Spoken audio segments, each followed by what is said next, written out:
درود به همه شما هم میهنان ارجمندم. اگر به گسترش فرهنگ و تاریخ ایران علاقه‌مندید، کانال تاریخ ایران بزرگ رو سابسکرایب کنید و زنگوله کنارش رو بزنید تا از نخستین افرادی باشید که فیلم های ما رو میبینید.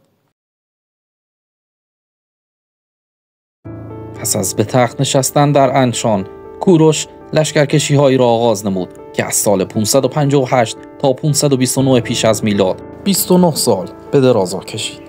این جنگ ها نخست برای رهایی از گستره پادشاهی مادها و آزادی سرزمین پارس روی داد. کشورگشایی هایی که سبب شد گستره پادشاهی ایرانیان از پنجاب امروزی در هند تا یونان باستان راستا یابد. گستره‌ای که صدها سال پس از او به دست جانشینانش در دست ایرانیان بود و برنامه‌هایی که خود کوروش به سبب سرنوشت نتوانست انجام دهد به دست این جانشینان شایسته به راستی پیوست.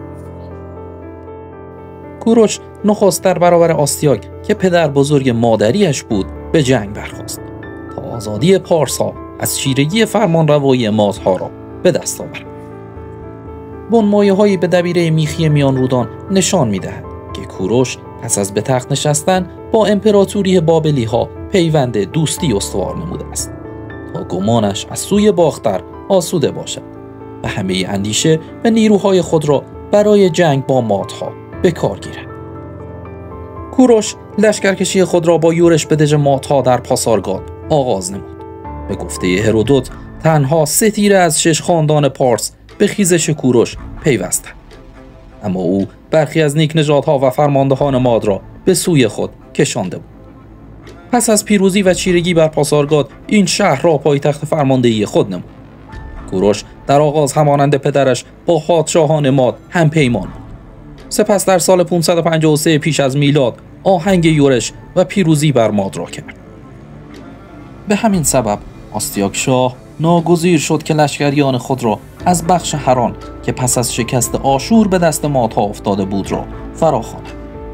بابلی‌ها با دیدن گرفتاری آستیاگ در برابر کوروش با یورش به این بخش هران را به قلمرو خود افزودند. از این رو باز همچنین گمان می رود که در آن زمان پادشاه بابل و کوروش هم پیمان بودند. برخی پیشین نویسان بر این باورند که پیمان نامه ای نیز بین کوروش و بابلی‌ها نگاشته شده بود.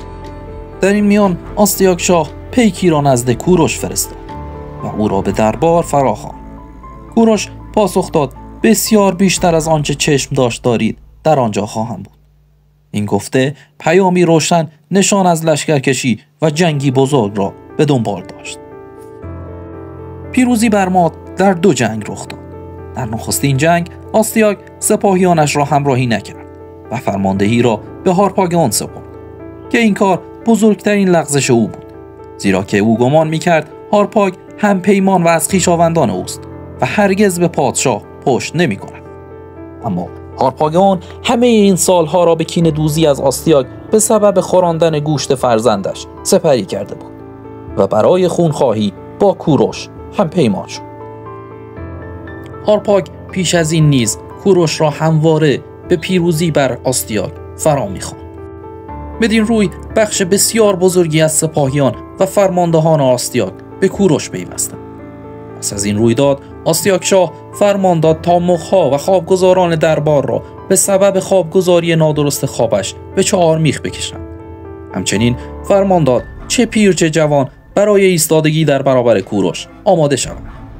اما کار از کار گذشته بود و کوروش در جنگی نه چندان دشوار بر آستیاگ پیروز شد و پادشاهی 35 ساله او و 125 ساله مادها پایان یافت و ایرانیان نخستین روزهای پا گرفتن امپراتوری کوروش و هخامنشیان را به چشم خود دیدند.